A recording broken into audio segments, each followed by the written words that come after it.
Olá, hoje nós vamos resolver o problema calcular as reações em A e a tração no cabo. Este vídeo é uma solução detalhada, de tal maneira que mesmo aqueles estudantes que têm dificuldade do assunto possam compreender cada etapa da solução. Nós temos uma grua móvel que está sustentando uma carga. Ela está com uma conexão pino nesta posição e existe um cabo que está sustentando a carga passando através da extremidade da grua. As dimensões e demais quantidades para o problema estão mostradas nesta figura aqui à direita. Então, a gente tem as dimensões geométricas da grua, inclusive o seu ângulo de inclinação, e a inclinação do cabo, fornecida indiretamente pelas dimensões de um triângulo retângulo, e, finalmente, os pesos. Nós temos o peso da carga, que é 6,25 kN, e o peso próprio da grua, que é 3,25 kN. Bom, todo problema desse tipo pode ser resolvido através de um processo que é compreendido por 4 etapas. A primeira etapa é o desenho do diagrama de corpo livre. No caso, como a gente precisa calcular as reações nesta grua, a gente vai fazer o diagrama de corpo livre para a grua. A segunda etapa nem sempre é necessária, mas que nesse caso será, que é fazer a decomposição dos vetores força que eventualmente precisem ser decompostos. A terceira etapa é escrever as equações de equilíbrio. Então, a gente vai, através das equações de equilíbrio, montar um sistema de equações que vai nos permitir determinar as incógnitas através da quarta etapa, que é exatamente o processo de solução. É muito importante que a gente faça essa síntese, porque isso guiará o nosso processo de solução. Vamos então cumprir a primeira etapa, o desenho do diagrama de corpo livre para a lança da grua. Então, a gente nota aqui que uma reta une os pontos A, B e o centro de gravidade onde será aplicado o peso da grua. Neste caso, a gente pode representar de forma simplificada esta grua através de uma reta. Ela inicia no ponto A e vai até o ponto B. Agora, a gente vai indicar primeiramente quais são as forças que estão atuando nesta estrutura. Nós temos, então, possibilidades de colocar primeiramente as forças de carregamento, mas a gente poderia também colocar primeiro as reações. Primeiro carregamento é esse carregamento que está acontecendo aqui no ponto B. Vamos colocar, então, aqui o peso da carga.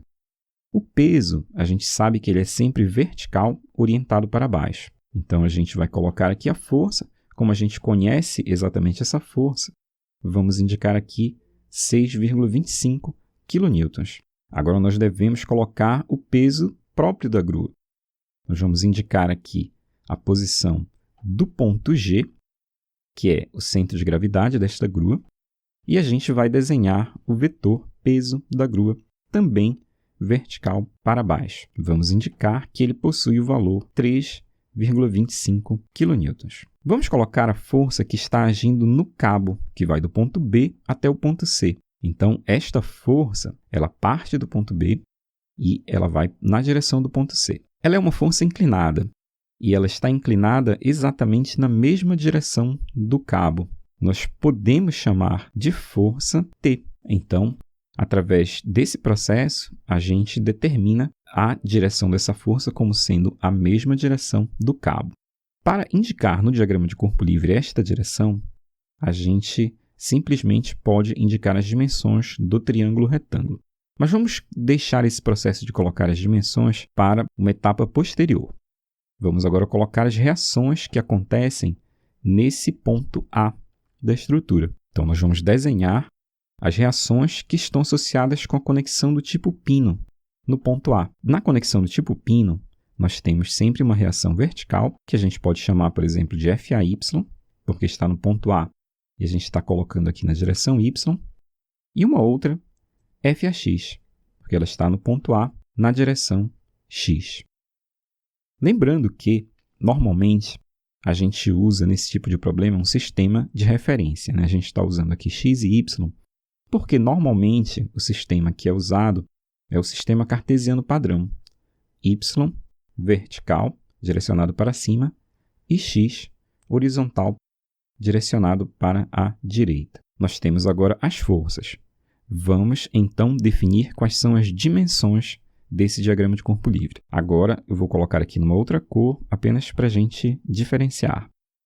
Nós temos aqui essa dimensão e essa dimensão que a gente pode ler diretamente da figura. Então, nós temos esta dimensão, que vale 3,6 metros, e esta outra dimensão, que vale 5,4 metros. Nós temos também as quantidades angulares. Então, nós temos que indicar a inclinação desta grua em relação à horizontal, que é dado no desenho e que vale 30 graus. Então, nós vamos indicar aqui que este ângulo ele é igual a 30 graus. E a inclinação da nossa força T vai ser dada pelas dimensões deste triângulo retângulo. Então, nós podemos reproduzir aqui o triângulo retângulo, indicando as suas dimensões. 13, 5 e 12. Pronto! Nós temos, então, o diagrama de corpo livre. Este diagrama de corpo livre ele é uma parte muito importante do processo, porque ele vai permitir que a gente possa reconhecer quais as forças que precisarão ser decompostas e, posteriormente, escrever as equações de equilíbrio. A gente vai passar para a segunda etapa, que é a decomposição das forças que eventualmente precisem ser decompostas. Neste diagrama de corpo livre, a gente verifica que FAX, FAY, 3,25 kN e 6,25 kN, todas estão na direção Y ou na direção X. Então, elas não precisarão ser decompostas. A única força que precisará ser decomposta é essa força de tração no cabo. Vamos, então, agora fazer esse processo de decomposição dessa força. Nós precisaremos fazer um desenho da decomposição que vai ficar aqui superposto a esse diagrama de corpo livre. Como a gente tem liberdade para fazer isso neste sistema que a gente está usando de desenho, a gente vai, então, fazer uma cópia e a gente vai reproduzir ele aqui embaixo para que a gente possa fazer esse processo e, caso seja necessário, a gente possa voltar para a situação inicial onde a gente tem uma figura mais simples. Para simplificar a visualização, a gente vai apagar tudo aquilo que não é essencial para o nosso processo de decomposição. Esse processo de decomposição, ele envolve a gente fazer um rebatimento dessa força T nas direções horizontal e vertical, ou nas direções X e Y. Esse rebatimento ele pode ser indicado geometricamente. Então, a gente tem aqui, primeiramente, um rebatimento na direção horizontal e aqui um outro rebatimento na direção vertical. Esses dois processos aqui de rebatimento, eles vão levar as componentes vertical e horizontal desta força T. Então, nós temos aqui agora representados na figura, graficamente, as componentes vertical e horizontal. Nós devemos agora fazer o processo de decomposição, analisando que nós temos como resultado geométrico disso dois triângulos. Nós temos um triângulo aqui, que a gente está indicando, e um triângulo aqui em cima. Esse triângulo aqui de baixo, a gente pode definir um ângulo θ. Este ângulo θ, ele será usado no processo de decomposição. Se a gente analisa este triângulo aqui, e parte da definição de seno e de cosseno, a gente pode afirmar que teremos o mesmo triângulo com as dimensões 5, 12 e 13, também apresentando este ângulo θ. Vai ser o mesmo ângulo porque os dois triângulos são semelhantes. Então, a gente pode calcular seno do ângulo θ neste triângulo como sendo o cateto oposto a ele, que é 12, dividido pela hipotenusa, que é 13. E o cosseno de θ, a gente tem, então, o cateto adjacente a ele, que é 5, dividido pela hipotenusa. Olhando agora aqui para os triângulos do processo de decomposição, a gente tem aqui o ângulo θ, então a gente pode afirmar que essa componente ela é igual a t vezes o cosseno de θ, porque ela é adjacente ao ângulo θ. E esta outra componente horizontal é t vezes o seno de θ, porque ela está oposta a esse ângulo θ. Esse comprimento é igual a esse comprimento aqui de baixo. Podemos usar aqui os valores de seno θ e cosseno θ deste triângulo que a gente está vendo aqui na figura para escrever que essa componente aqui ela é exatamente igual a t vezes 5 sobre 13 e esta outra componente ela é exatamente igual a t vezes 12 sobre 13. Com isso, então, a gente calculou as duas componentes. A gente pode, então, no diagrama de corpo livre, passar a trabalhar agora apenas com essas duas componentes. Então, a gente vai aqui novamente construir o diagrama de corpo livre, mas considerando apenas estas duas componentes. Então, a gente vai apagar esta informação aqui ligada ao triângulo. Vamos apagar a informação que está ligada à força no cabo T.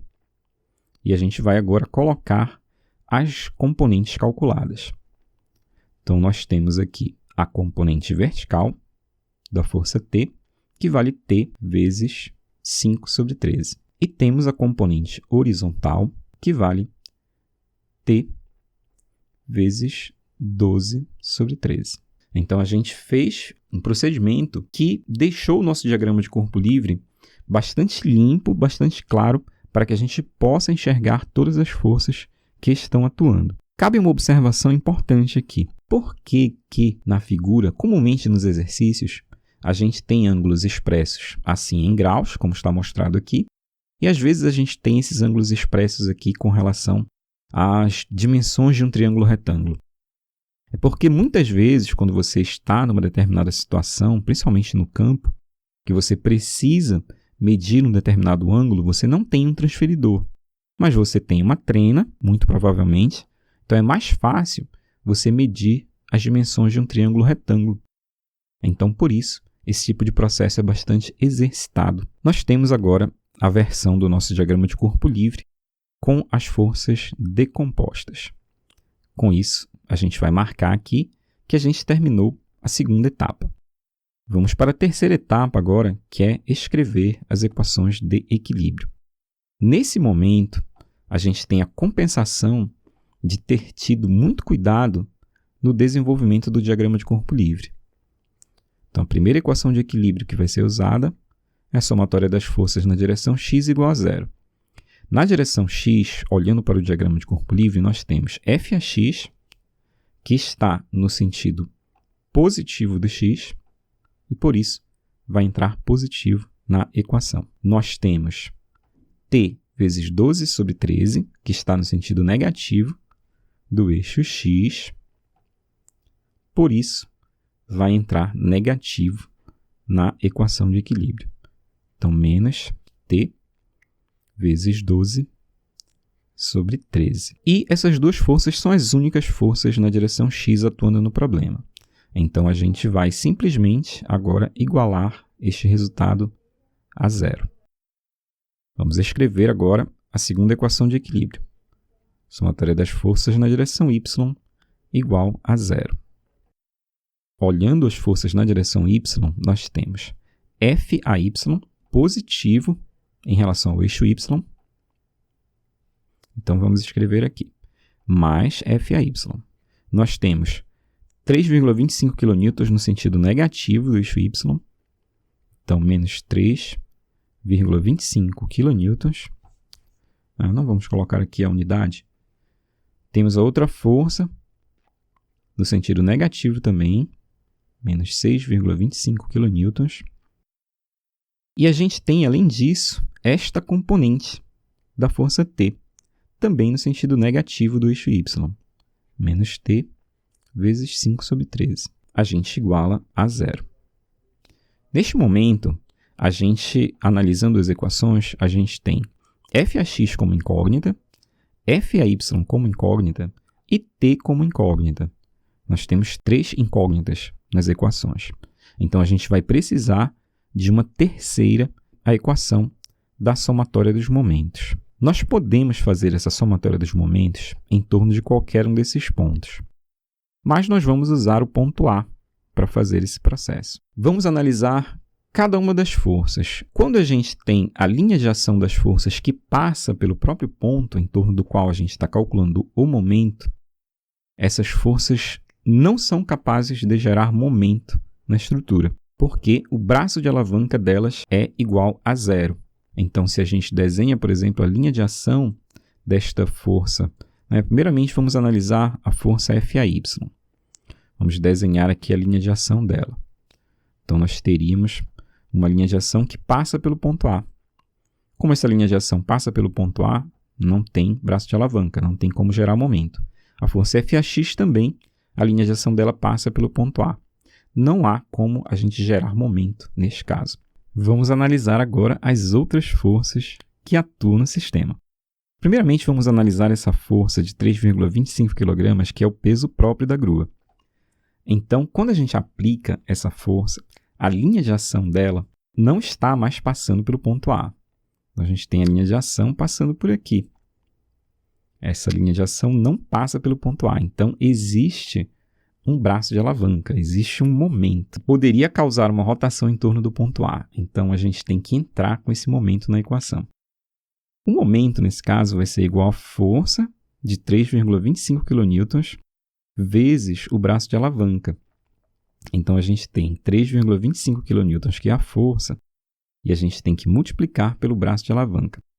Esse braço de alavanca, no caso aqui, ele é exatamente a distância vertical medida entre o ponto A e a linha de ação da força.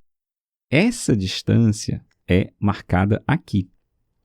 E ela é nada mais do que o cateto adjacente a esse ângulo de 30 graus nesse triângulo que a gente está indicando aqui. Este cateto ele é igual à hipotenusa, que é 5,4 metros, vezes o cosseno do ângulo de 30 graus. Então, nós temos aqui esse comprimento, que é 5,4, que é o comprimento da hipotenusa, vezes o cosseno de 30 graus. Então, a gente vai escrever 5,4 vezes o cosseno de 30 graus, como braço de alavanca. Agora, vamos definir o sentido de rotação desse momento. Bom, o sentido de rotação do momento obedece uma regra também arbitrária, assim como as direções x e y. Normalmente, a gente adota o momento positivo como sendo anti-horário. E como é que a gente faz para deduzir em que sentido é o momento? A gente tem que imaginar a estrutura girando em torno do ponto que a gente está considerando para a soma dos momentos, sob a ação apenas da força considerada. E aí a gente vai verificar se a estrutura giraria no sentido horário ou anti-horário. Essa força de 3,25 kN, ela está aplicada aqui no centro de gravidade. Se a gente puxa a estrutura aqui pelo centro de gravidade para baixo, essa estrutura vai girar. Fica mais fácil a gente visualizar usando o outro programa de desenho. Então, nós temos aqui a nossa grua. Nesse caso aqui, o pivô desse desenho é exatamente essa cruz que está mostrada aqui exatamente no ponto A da nossa análise. Então, se a gente aplica uma força aqui nessa posição, mais ou menos a posição do centro de gravidade para baixo, a gente vai tender a fazer uma rotação dessa estrutura, vamos colocar aqui para baixo a força, no sentido horário. Eu estou puxando aqui com o mouse.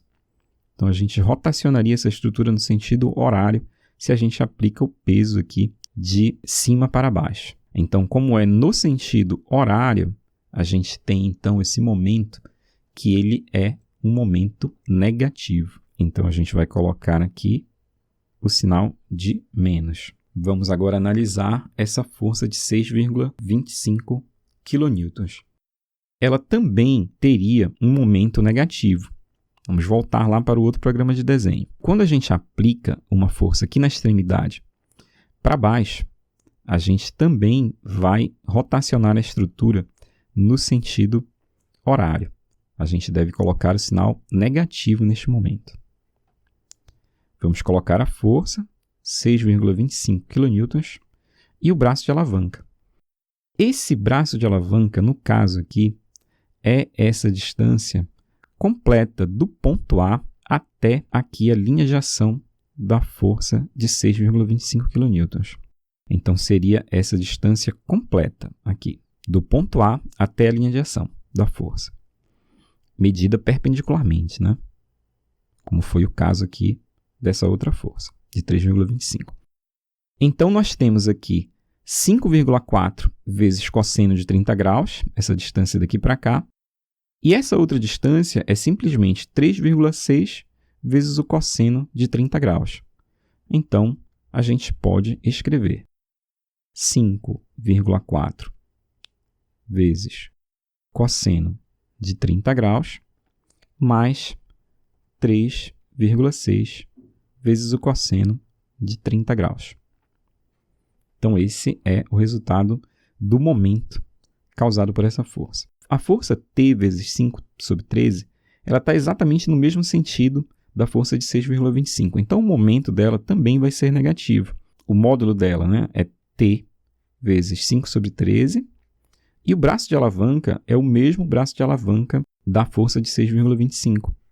Ou seja, a gente tem 5,4 cosseno de 30 graus mais 3,6 cosseno de 30 graus. Só falta agora a gente analisar o efeito dessa força T vezes 12 sobre 13. Essa força está agindo aqui da direita para a esquerda. Quando a gente aplica ela na grua, a gente vai ter uma rotação porque existe um braço de alavanca. Vamos desenhar aqui a linha de ação dessa força. Então, o braço de alavanca é a distância medida perpendicularmente entre o ponto e a linha de ação da força. Essa distância aqui a gente tem como calcular a partir dessas dimensões da grua também, né? Já já a gente vai ver isso. Mas vamos primeiro definir o sentido desse momento. Então, se a gente puxa, usando essa força horizontal aqui da direita para a esquerda, a gente pode visualizar melhor usando o outro programa. Vamos lá.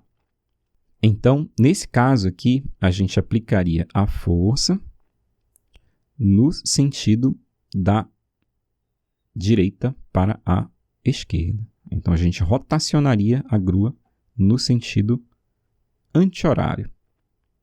Então, este momento causado por essa componente da força T, ele é positivo. Então, vamos colocar aqui o sinal positivo, o valor da força, T vezes 12 sobre 13, e o braço de alavanca, que é essa distância, que é nada mais do que a soma deste comprimento total da grua vezes o seno do ângulo de 30 graus.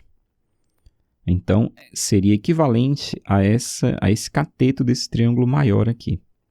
Seria, então, esse comprimento total, que é 5,4 mais 3,6, que dá 9 metros, multiplicado pelo seno do ângulo de 30 graus. Então, a gente pode colocar 9 vezes o seno de 30 graus. Com isso, a gente, então, escreve a equação do momento, porque a gente acabou de analisar todas as forças. Já que a gente venceu essa etapa, a gente vai marcar aqui no nosso gráfico que a gente terminou a terceira etapa, que é o equilíbrio de forças. Vamos agora para a quarta etapa, que é a solução. Então, a partir do momento que a gente tem as três equações, a gente continua com as três incógnitas. O t que aparece na terceira equação é o mesmo t que aparece nas duas outras. Então, a gente tem três equações e três incógnitas. Podemos, então, resolver esse sistema linear. Para isso, então, a gente vai analisar uma estratégia. Esta equação do momento, ela é uma equação que tem como única incógnita o t. As duas outras equações, elas têm duas incógnitas, cada uma. Então, a gente pode começar pelo cálculo do t, através da equação do momento, e depois fazer o cálculo das duas outras incógnitas do problema. Para isso, a gente pode simplificar algumas coisas aqui nesta equação. Vamos isolar já esse t. Isolando esse t, a gente fica com 5 sobre 13 negativo, vezes 5,4 cosseno de 30 graus, mais 3,6 cosseno de 30 graus. O problema a partir de agora é matemático, mas a gente vai fazer assim mesmo passo a passo. Então, este valor aqui, ele nada mais é do que 9, que é 5,4 vezes 3, já que está o cosseno de 30 graus nos dois termos, 9 vezes o cosseno de 30 graus. Só que o sinal é negativo. Então, menos 5 sobre 13 vezes 9 cosseno de 30 graus. Então, a gente já isolou esse termo. Vamos agora colocar esse outro, mais 12 sobre 13 vezes 9 seno de 30 graus. Pronto, aí a gente fecha esse parêntese aqui, está multiplicando o t. E esses dois outros termos aqui, que estão ambos negativos, a gente vai passar para o outro lado positivo.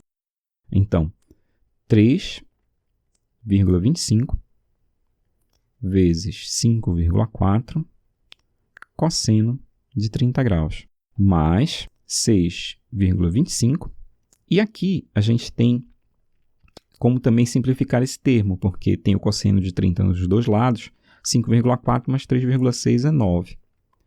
Então, 9 vezes o cosseno de 30 graus. Pronto, agora nós podemos passar esse termo que está multiplicando o t para o outro lado dividindo. Então, t vai ficar igual a 3,25 vezes 5,4 cosseno de 30 graus mais 6,25 vezes 9 cosseno de 30 graus dividido por este termo que a gente tem multiplicando aqui pelo t nesta equação anterior.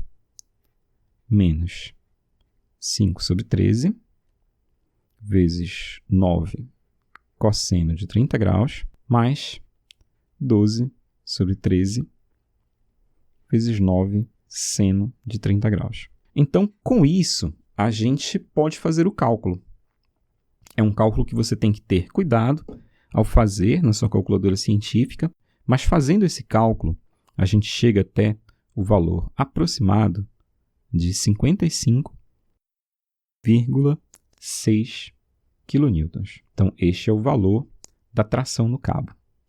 Uma vez que a gente tenha calculado este valor, a gente pode usá-lo nas outras equações para calcular o valor das outras incógnitas.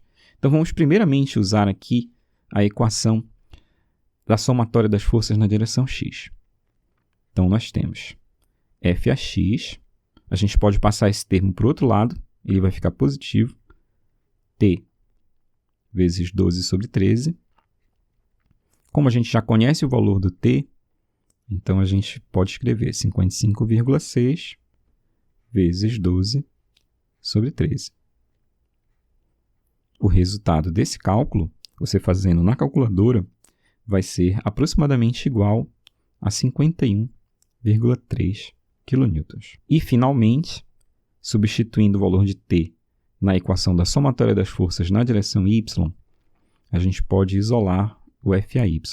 Então, nós teremos mais 3,25 do outro lado, mais 6,25, mais t vezes 5 sobre 13. Sendo que nesse t, a gente já pode colocar o valor 55,6. Quando a gente faz esse cálculo, usando a calculadora, a gente obtém o valor aproximado de 30,8 kN.